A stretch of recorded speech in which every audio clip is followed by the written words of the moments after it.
Olá, queridos, paz de Cristo. Mais uma vez, a minha gratidão pela sua presença aqui conosco no canal do YouTube. É uma honra recebê-lo aqui para trocarmos experiências, conhecimentos e juntos crescermos para a glória de Deus. Esse vídeo aqui especial faz parte daquela sequência que eu estou colocando sobre temas teológicos e estou tratando de modo pontual nesse vídeo aqui assuntos relacionados à disciplina da teologia sistemática chamada bibliologia. É a parte da sistemática que estuda, analisa e organiza questões relacionadas ao universo da Bíblia enquanto livro, enquanto literatura e também enquanto regra de fé e prática, portanto uma leitura tanto literária, bem como também doutrinária. E hoje aqui nós veremos um pouco sobre essa questão relacionada ao termo cânon, o canon, essa ideia do que surgiu o termo canônico. Porque a Bíblia é considerada um livro canônico, porque os livros que a compõem são livros canônicos, e qual o sentido, qual a ideia,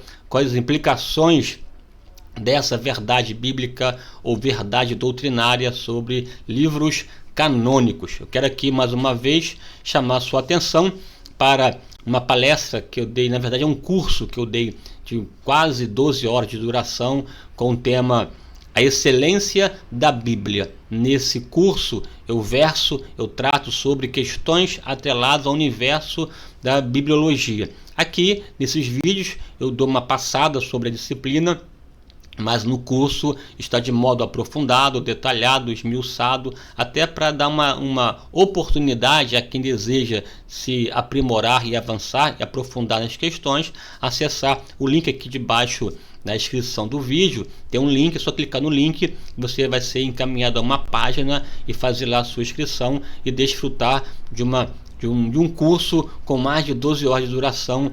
E além disso tem material didático, PDF, tem os slides que eu elaboro para cada exposição. É um curso em parceria com o Crente Docente. Eu até te aconselho também a seguir o canal do Crente Docente, do meu amigo pastor Edivanei Fernandes, ok? Dito isto, vamos lá pensar na aula de hoje. E aqui eu usarei no máximo aqui meia hora a 40 minutos e vou tratar sobre o seguinte assunto com você: processo de formação do cânon.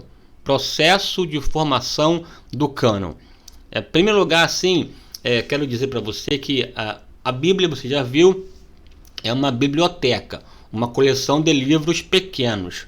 O Novo Testamento composto de composta a biblioteca de 27 livros, o Antigo Testamento de 39, ao todo 66 livros. Essa quantidade de livros, essa seleção, portanto, que é adotada pelas igrejas protestantes ou as igrejas evangélicas. Há uma distinção em relação ao conteúdo da Bíblia católica.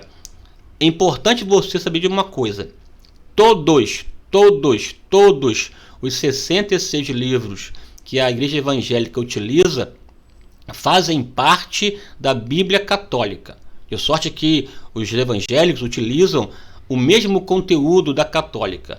A católica, entretanto, utiliza mais alguns livros. Ela, ao invés de usar 66, utiliza 73 livros. Portanto, 7 livros a mais, além de 4 acréscimos, de livros que nós utilizamos, que é do 66. Mas o que tem na Bíblia evangélica também tem na Bíblia católica. Então aqui aquela frase básica e para fechar a questão: tudo o que há na Bíblia evangélica tem na Bíblia católica, mas nem tudo que tem na Bíblia católica tem na Bíblia evangélica, tá bom? Uma questão mesmo disso aí, de canonização. Você tem que pensar, ao pensar no texto bíblico, ao pensar na Bíblia, que esse livro, os livros não surgiram do nada. Existem 3 pontos importantes de processo constitutivo desses livros. o processo, as etapas de construção. A primeira etapa é a etapa da revelação. Os escritores sagrados, eles tiveram revelações e por conta disso escreveram parte das suas revelações. Veja, uma coisa é revelação, é aquilo que ele não sabia, que estava para além da sua experiência ou do seu conhecimento. E de alguma forma Deus deu a eles oportunidade para conhecer. Daí a ideia de revelação. Revelação é tornar conhecido, é tirar o véu, é desvelar. Portanto, a revelação tem a ver com aquilo que não sabia e passou-se a saber, né? Logo ligado ao conhecimento.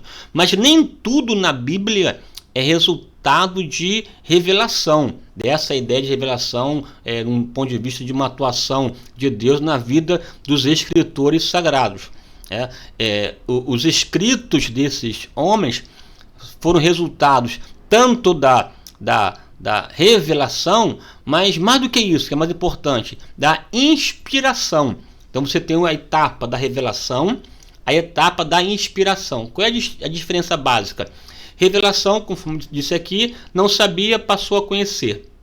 Agora, para colocar esta revelação no texto bíblico, aqui, veja, eu tive a revelação, eu vou escrever essa revelação ou não? Eu vou inserir essa informação no texto ou não?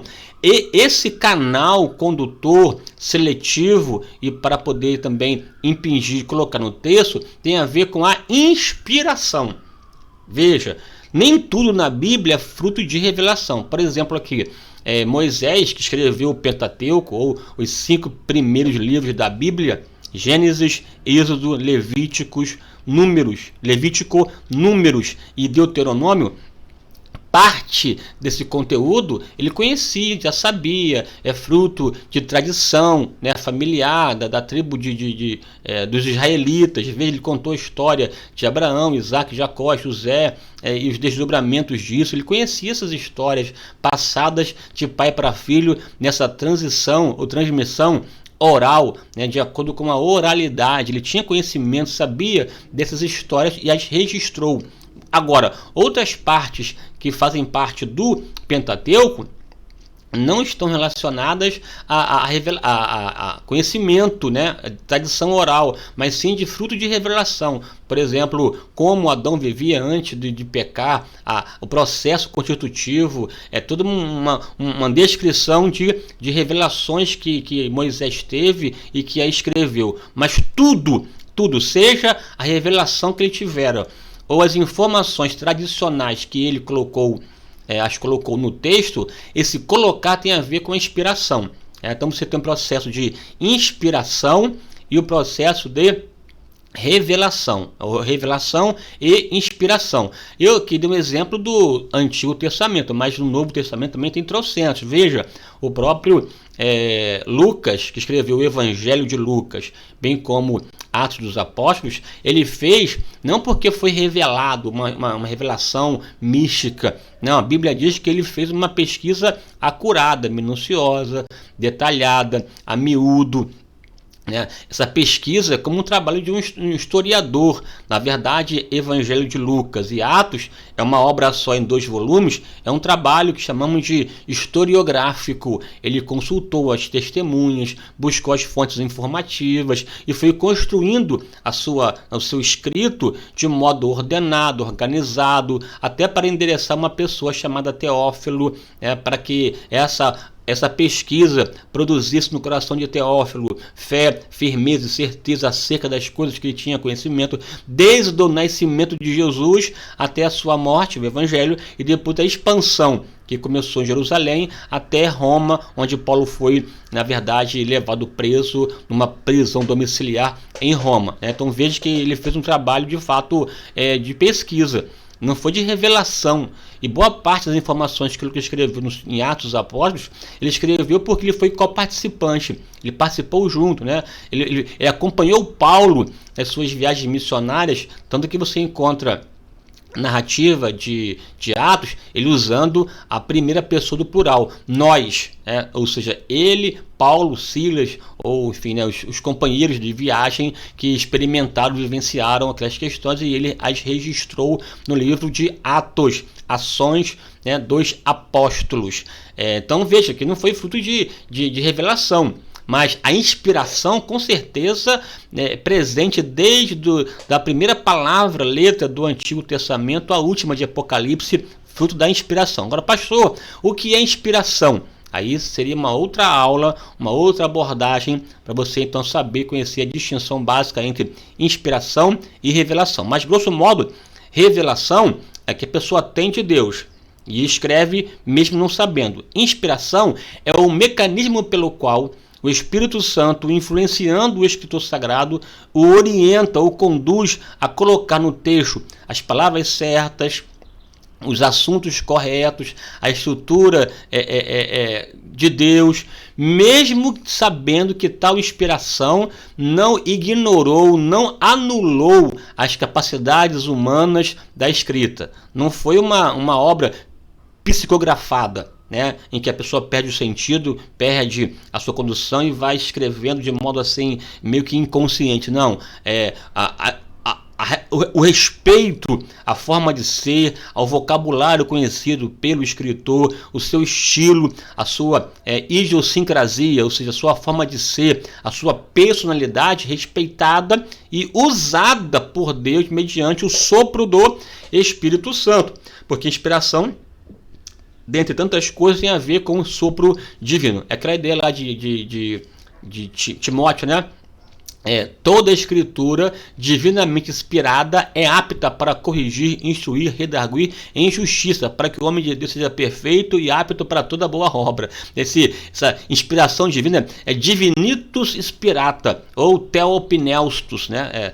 Theopneusto, grafé basar theopneusto. A ideia de que toda a escritura divinamente inspirada pelo Espírito Santo. É a condução, é o dirigir, é o guiar do Espírito Santo na vida do escritor sagrado, capacitando-o a produzir um texto inerrante e infalível. Aí tem, é claro, uma gama enorme de distinções de inspiração que você precisa, inclusive, assistir uma aula que eu dei nesse curso sobre os vários tipos de inspirações e entender a que foi usada para compor o texto bíblico. Mas veja aqui, vou repetir, o texto bíblico em si, o livro, 3 etapas: a revelação, a inspiração.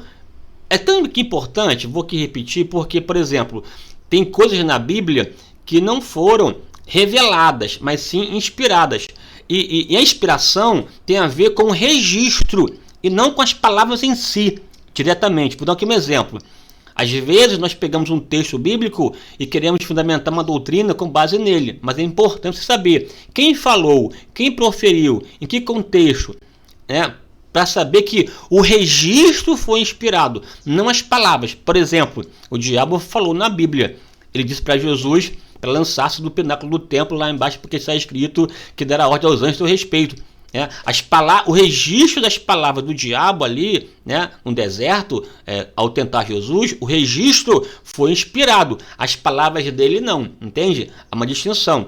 Como, por exemplo, o próprio Gamaliel, ao aconselhar o Sinédrio para cessar a perseguição, ele disse, né, se essa obra for de Deus, continuará, se não for, parará, né, terminará. Nessa lei aqui, mais ou menos isso. As palavras dele não foram inspiradas. O registro, sim, o registro que seleciona. O registro, a inspiração serve como uma parede, um filtro para selecionar as palavras ditas, a forma, a maneira, o momento, a construção do texto, mesmo respeitando a forma de ser de cada escritor. Bem, então aqui tem revelação, inspiração e outro processo importante, que é o processo de canonização. Essa aula aqui que eu vou comentar com você é sobre canonização, é um outro processo. Veja, os livros da Bíblia Sagrada foram escritos, aí no caso pensando no Novo Testamento, final do primeiro século, Apocalipse, o último livro. Ano 100 da era cristã, todos os livros escritos. Agora, para fazer parte da seleção ou desse conjunto do Novo Testamento, levou um tempo de discussão, de debates, de questionamentos. Esse livro é um livro inspirado ou não? Ele serve de base doutrinária ou não? Vamos aceitar como um livro universal para toda a igreja, toda a cristandade ou não? Esse processo de discussão, de seleção para entrar nesse pacote chamado Bíblia levou levou mais de 200 anos pós-composição do texto. Veja que a última discussão, ou melhor, a discussão que oficializou os 27 do Novo Testamento, basicamente aconteceu em 397 depois de Cristo. Então, quase 300 anos de discussões. Tem uma versão anterior, que já havia um consenso em 367 depois de Cristo, que já havia uma consolidação dessa ideia dos 27 livros que compõem o Novo Testamento. Mas uma discussão que se ferveu até o IV século, para fechar e dizer que, de fato, esses 27 nós podemos confiar porque são livros dignos de autoridade normativa e, portanto, livros autoritativos que carregam a autoridade de dizer o que é certo e o que é errado. Esse processo de discussão chamamos de critérios de canonicidade. Eu vou aqui te explicar para você em rápidas palavras. Aqui na tela, você pode ver comigo aí, ó, a formação do cânon. A primeira coisa que você vai saber o que é cânon, né? Mas antes disso, aqui, ó, em função das perseguições, olha só, dois problemas, perseguições e heresias, a igreja se viu obrigada a definir quais livros deveriam ser considerados inspirados por Deus e, portanto, dignos de serem estabelecidos como princípios de norma e fé. Daí perguntamos, por que 66? Por que algumas Bíblias têm mais e outras menos? Por que uns livros e outros não? Essa problemática recebe o nome de critérios de canonização ou de canonicidade. Aqui, veja, a igreja ela enfrentou dois problemas, um interno e um outro externo. O externo tem a ver com as perseguições, que começaram desde o contexto do primeiro século com o Sinédrio perseguindo apóstolos, tanto que Paulo recebeu lá a autorização do Sinédrio para poder prender cristãos.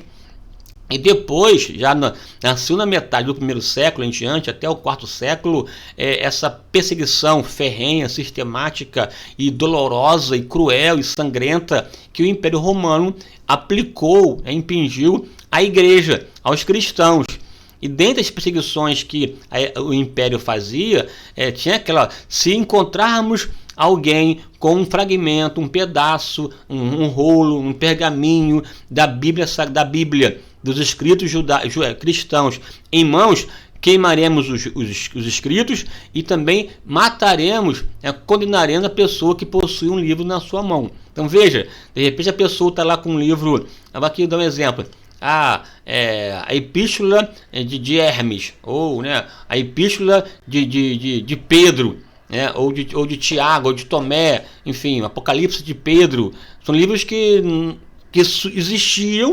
existem, escritos que recorriam, circulavam de alguma forma em algumas comunidades da antiguidade, mas que não eram livros inspirados. Livros fantasiosos, e a pessoa está ali, isso aqui é a palavra de Deus, aqui é o fragmento, a epístola de Hermes, e aí morre por um livro que não era inspirado. Então, já que tem que morrer, então melhor morrer por um livro de fato que tenha a inspiração correta e que seja um livro notadamente reconhecido e digno de estabelecer doutrina e até um caso morrer por ele. Então, as perseguições, de alguma forma, levaram a igreja a definir esse conjunto de livros normativos. Um problema externo. E um problema interno foram as heresias. N ideias, N conceitos, equivocados, errôneos, no campo da doutrina, conceitos sobre a pessoa de Deus, a pessoa de Jesus, do Espírito Santo, de salvação, né? Até em termos de escritos apostólicos, qual era importante, não era. Então muitas heresias surgiram e pessoas queriam delimitar uma certa compreensão do texto, deturpá-lo, distorcê-lo, ensinava a heresia, que vinha apostasia e seita e tal. Essas questões doutrinárias também fizeram com que a igreja decidisse sobre quais são os livros de fato canônicos, para então cessarmos essa discussão e estabelecermos oficialmente um discurso da própria igreja. Isso de fato levaram as assembleias, os concílios ditos ecumênicos para estabelecer quais seriam os livros autoritativos ou livros de fato inspirados, viu? Vamos aqui então ver isso nessa oportunidade. A primeira coisa aqui para você entender é a palavrinha canon ou cânon, tem a ver com cânon sagrado, canônico, né? Canonizar. Essa palavra canon, vem do grego canon ou do hebraico kanesh, que não importa a origem, o significado da palavra tem a ver com cana ou vara de medir, porque a cana, o kanesh, o canon, né, a cana, era um instrumento, uma vara que eles usavam para poder medir as coisas. Hoje nós temos o padrão que é o metro, um padrão internacional, mas antigamente cada sociedade, cada cultura tinha a sua forma de medir, né, de medir as coisas, estabelecer um padrão, uma régua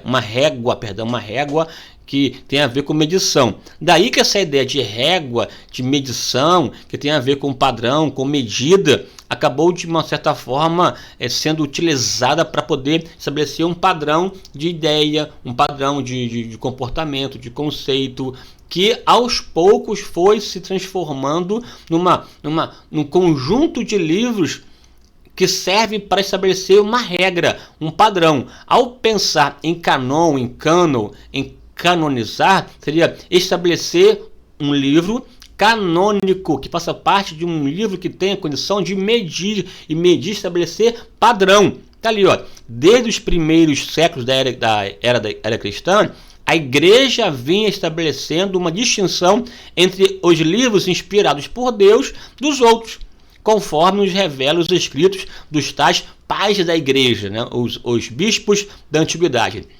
No concílio de Laodiceia, veja ali o século, final do século IV, 365. O canon passou a designar, a palavra canon passou a entender o seguinte, né? A coleção de livros aprovados pelo uso regular no culto público e no ensino da igreja. Veja, a partir do final do quarto século, que a ideia canon foi se consolidando. A ideia usada informalmente há muito tempo. O próprio Orígenes, um dos pais da igreja, no segundo século da era cristã, já usava a palavra canon com uma ideia de indicar livros dignos de estabelecer doutrina.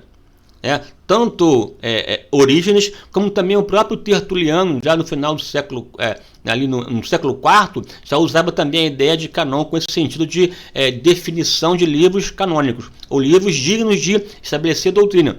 Por fim, oficializou o termo canônico já em Laodiceia e que foi sacramentado no Concílio de Cartago em 397, onde os 27 livros que compõem o Novo Testamento foram considerados como livros canônicos. O que é isso, pastor? É o seguinte, uma vez estabelecidos os 27 livros, nenhum outro livro poderia entrar no contexto normativo. Nós, a igreja, estamos fundamentados na doutrina dos apóstolos. Essa doutrina expressa nos livros do Novo Testamento.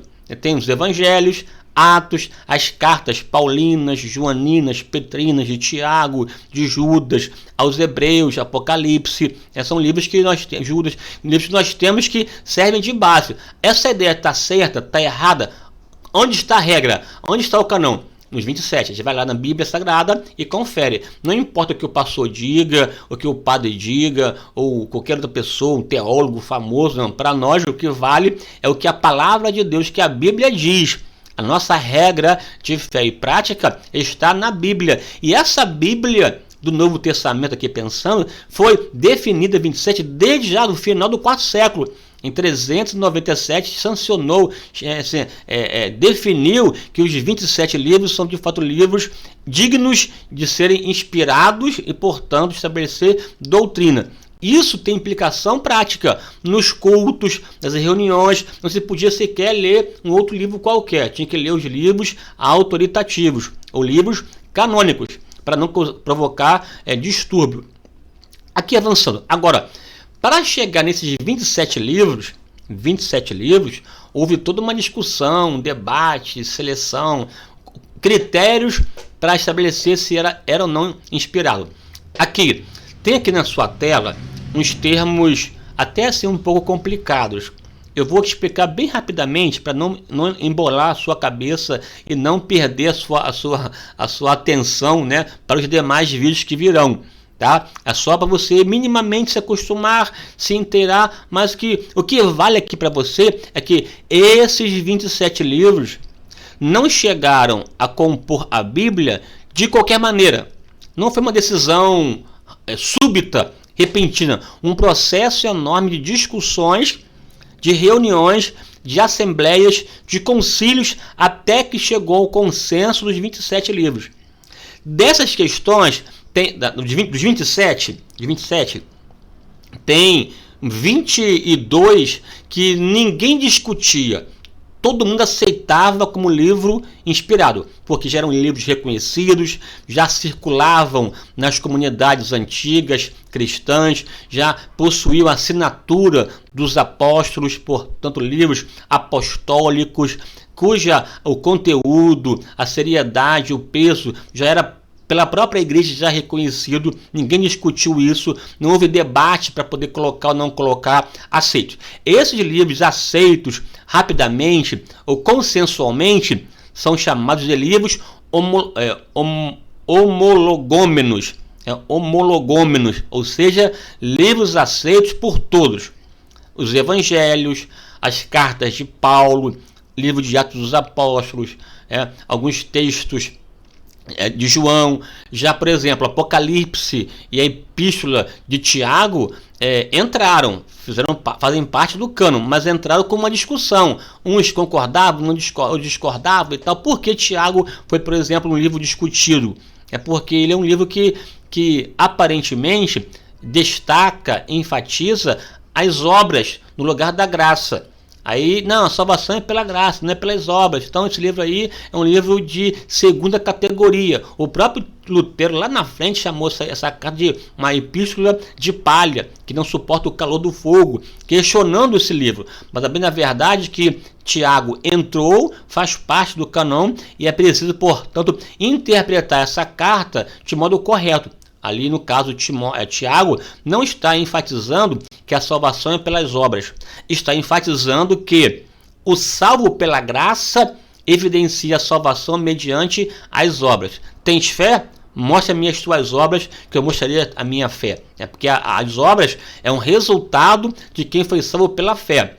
Aí é uma discussão, mas veja, houve uma discussão. Esses livros que houve uma discussão, um debate mais acalorado, são chamados de antilegômenos, ou seja, falar contra, inspiração questionada, não rejeitada, mas questionada. Agora, tem livros que sequer entraram, livros que sequer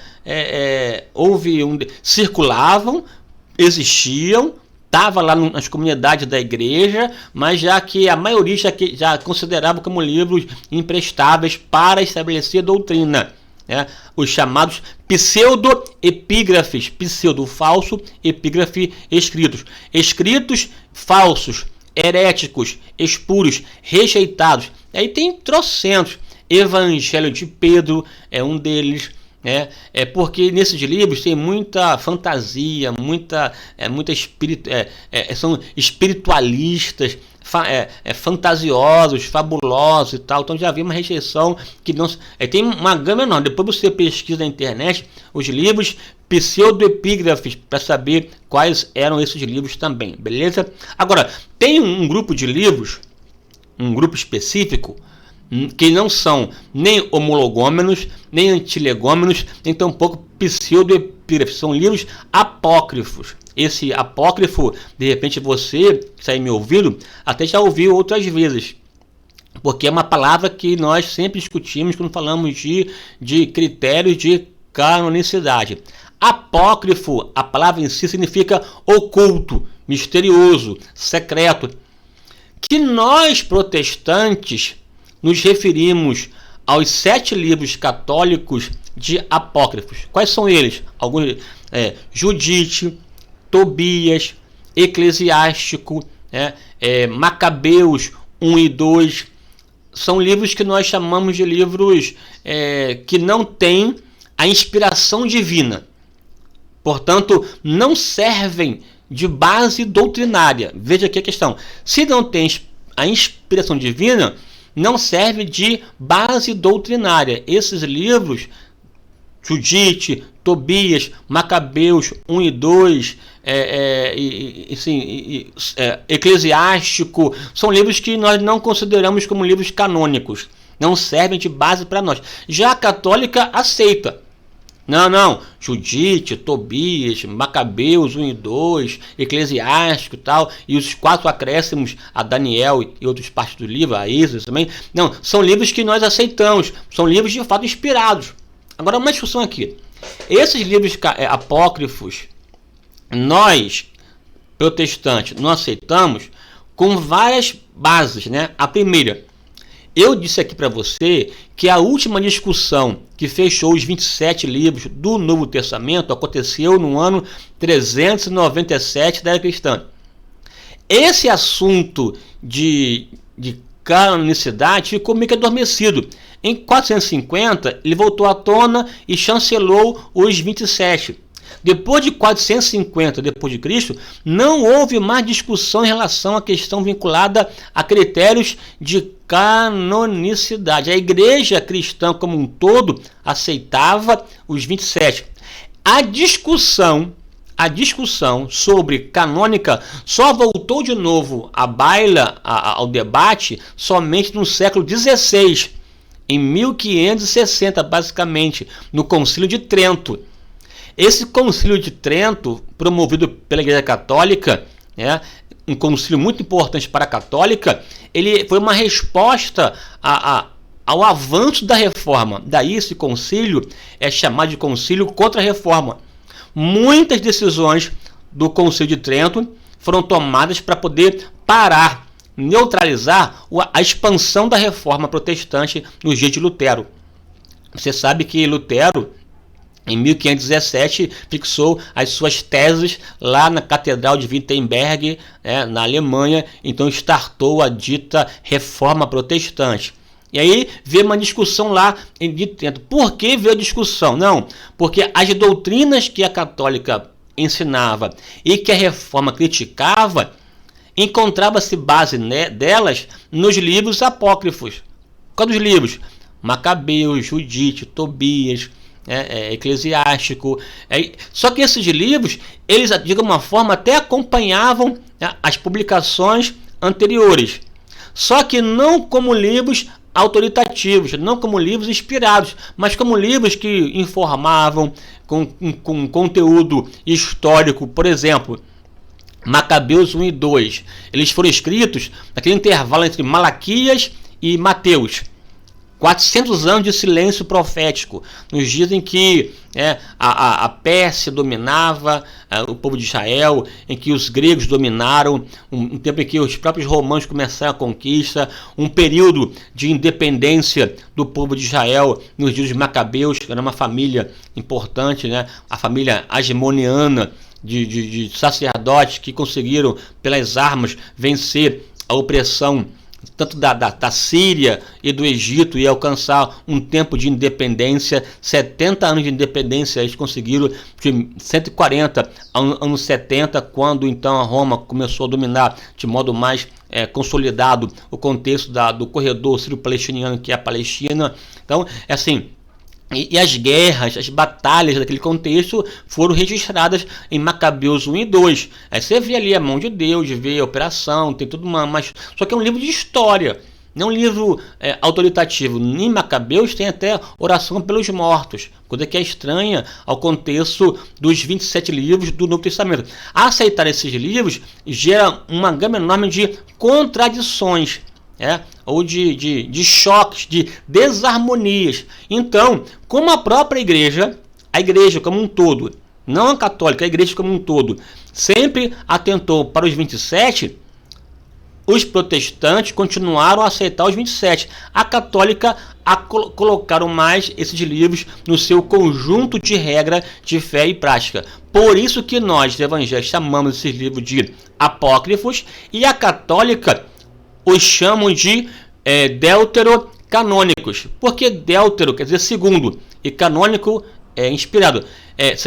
São apócrifos para nós protestantes, mas para eles foram colocados no segundo momento enquanto livros autoritativos e livros também considerados dignos de autoridade. Agora, essa inserção, esse reconhecimento, essa imposição desses livros enquanto livros canônicos é resultado de uma compreensão que a Igreja Católica tem em relação à Bíblia, que eu vou explicar agora no próximo slide. Até então, se você não entendeu, por favor, aí no comentário, faça pergunta, envia para o meu e-mail, pastorgilsonpaulo@gmail.com, me mande pergunta, me mande sugestões, que eu vou aqui, à medida do possível, te responder, tá bom? Aqui a ideia não é ofender nenhuma religião ou alguma coisa dessa natureza, aqui é uma discussão teológica sobre a composição dos livros que estão presentes na Bíblia Sagrada, viu? Veja aqui, na tela que você tem agora aí, em relação à igreja e o cânon. É errado pensar a igreja determina o cânon. Por quê? A igreja, a instituição, não determina, não estabelece. A igreja somente reconhece, descobre. É um reconhecimento e não uma determinação. Esses 27 livros que a igreja aceita como livros autoritativos, canônicos, portanto, tem a ver porque eles já circulavam na igreja, já havia uma citação natural, e já havia também a assinatura apostólica, que é um critério importante, são harmônicos entre si, não se contradizem, se complementam, portanto a igreja só reconheceu, a igreja reconhece o cânon. Ela descobre o seu valor e reconhece, não impõe. A igreja não tem poder de impor esse livro é ou não autoridade, ou autoritativo, ou tem peso de autoridade. Não, ela apenas reconhece. Veja, o próprio livro As Cartas de Paulo tem lá a sua assinatura, apostólico, um elemento que facilita. Mas a carta aos Hebreus, ninguém sabe quem escreveu. Então não seria um livro apostólico. No entanto, o conteúdo, a palavra, o estilo foi se consolidando na igreja e nós reconhecemos a carta aos Hebreus uma carta digna de autoridade apostólica e, portanto, normativa, autoritativa, canônica. A igreja, é errado dizer, a igreja regula o cânon. Ela não regula. Veja, a igreja não está acima do cânon. O cânon, a Bíblia, está acima da igreja. Essa que é a ideia. A igreja deve se pautar à luz da palavra. E não a igreja determinar o que a palavra tem que ser ou alguma coisa do tipo. A igreja não regula o cânon. A igreja reconhece o cânon. A igreja é submissa ao cânon, à palavra.